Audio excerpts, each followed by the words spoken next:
Well, let's take a closer look at the relationship between the United States and Egypt. We have an esteemed panel of guests. I want to start CNN senior political analyst David Gergen. He served as an advisor for 4 American presidents. Attorney Alan Dershowitz. He is also the author of the book, The Trials of Zion. And Mona Eltahawy, she is an Egyptian columnist. She was born and raised in Egypt and also a good friend of mine. Thank you for joining us, all of you here.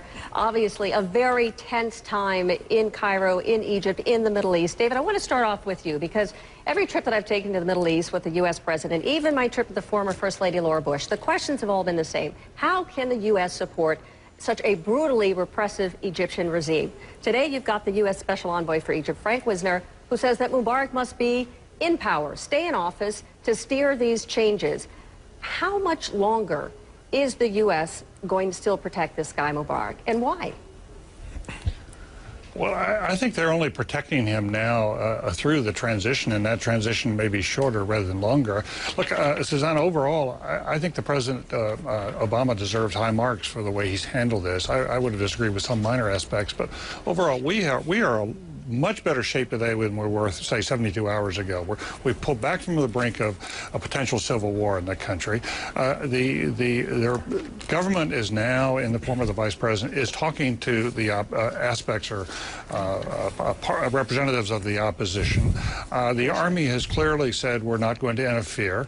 And we also have a situation where the United States, I think wisely, has now been working with Western European friends, especially the British and the Germans, and today all supported, stood firmly together for an orderly transition, one that leads to a democracy, but one that also ensures we don't have chaos on the way there. And I want to bring in Mona here because, Mona, obviously, the Egyptian people, I mean, you know, even my experience there, very friendly to Americans, but always against U.S. policy, foreign policy. There seems to be people saying that there's a hypocrisy here. How do the Egyptian people feel about how the Obama administration is handling this? Does President Obama need to do more?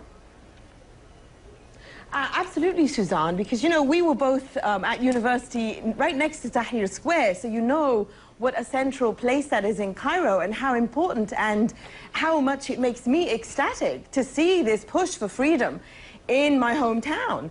I think Egyptians are incredibly disappointed that the U.S. administration has taken this long to understand that what's happening in Egypt isn't just putting or serving notice to dictatorship that your time is over. It's also serving a very strong notice to U.S. administrations and allies generally around the world that this hypocritical foreign policy that has sacrificed our freedom and dignity for stability and a good ally in Mubarak is over. So I think the entire world now has to sit back and reckon with that. And Mr. Dershowitz, obviously you have one of Israel's greatest Arab ally, Egypt, now headless.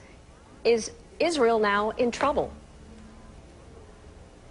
Well, Israel certainly is concerned about this, and the United States has to make sure it understands that it only has one permanent, reliable ally in the Middle East, and that's democratic Israel. You know, Egypt first was under the thumb of the Soviet Union, then it was under the thumb of dictators. Soon it will probably be dominated by Muslim Brotherhood. They won't emerge so quickly. They'll be the kingmakers first, and then in a Lebanon-type style or maybe a Turkish-type style, they will assert their authority, but they will never be a reliable friend of the United States. They will always be a fair-weather friend.